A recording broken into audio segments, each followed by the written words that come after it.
hadal ay dhawaan tiri gabadh fanaanada oo Soomaalida ayaa Soomaalida fajaciye la yaab ku noqotay qaarkoodna waabay ku dhaliileen inantaas fanaanada oo la yiraahdo Deeqa Aadan Muuse kuna magac dheer Deeqa Afro ayaa hadal sidii dardaaran oo kala waxay u tiri haddaan dhinto yaan la yaasine raqdayda geed ha la iska dul saaro talow maxaa hadalka ka keenay ma cabsi ay aakhira ka qabtaa wax maxaa ku kalifay Deeqa qudheeda arrimaha uga warantay Samiira Cabdilaahi Jaamac oo khadka telefoonka ee dalka Sweden kula xidhiidhay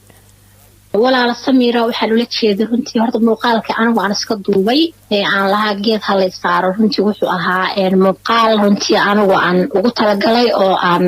anigu saa ku sii daayay buu ahaa haddana waxa jirtay muuqaal kale oo hees anigu aan qaaday oo cusbayd oo hadda YouTube ku jirta inta laga soo goostay anoo geed fuulaya maxaan ku yiraahdaa si khaldan loo sii fasiray oo la yiri Deeqo geedkii ma garanaysaa dhimasho u fuushay oo kale marka labadaas muuqaal buu ahaa haddaan guda galo muuqaalkii anigu aan iska duubay way jirtay inaan eri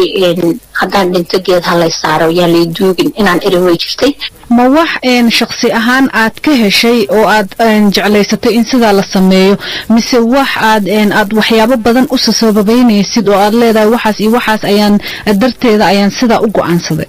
anigu ilaa yaraanteeda horta jecelaas hase ahaatee waxa igu sii culeysiyay runtii oo maxaan ku yiraahdaa aad igu sii culeysiyay ama igu cadaadiyay inaan ku dhiirado inaan dardaarmo waxay ahayd adigu maalmaha kamid ah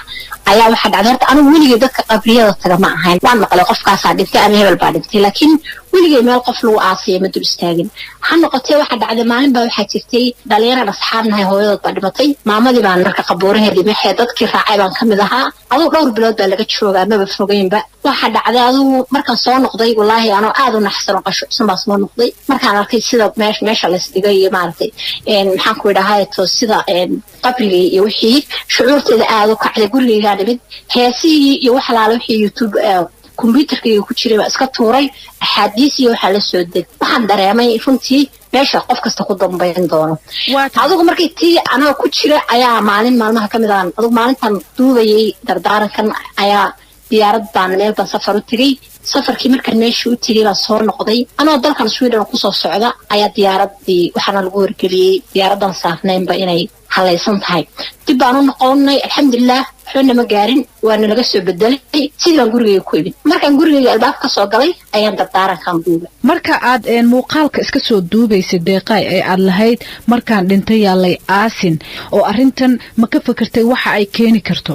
walaal horta wallahi inaysan suurta galeynin in geed la saaro oo aan la aasin maba dhici kareenba maskaxdeedina way ku jirtay ha noqotay waxay ahayd quday iyo usha maarta agtiisa ku tuuran bay ahayd horta dhaqan muslim iyo dhaqan gaalatoona ma ahan kulli intaan ka ognahay wax gimeel isa saaro laakiin iyadoo marka loo danaynayo dadka bini'aadanka adduunka ku nool oo dadka ka dambeeya qofkan ila dad baa ka dambeeya in dadkii lagu maartay meel loo saaro ma ana bayeeleenba laakiin hay'adoo taas jirto haddana anigu ma aaminsan inaan diin wuxuu dhimay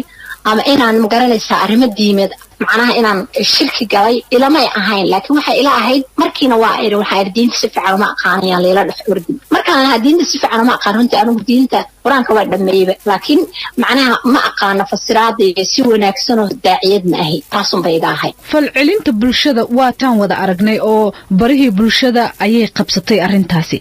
marka laga soo tago ehel ahaan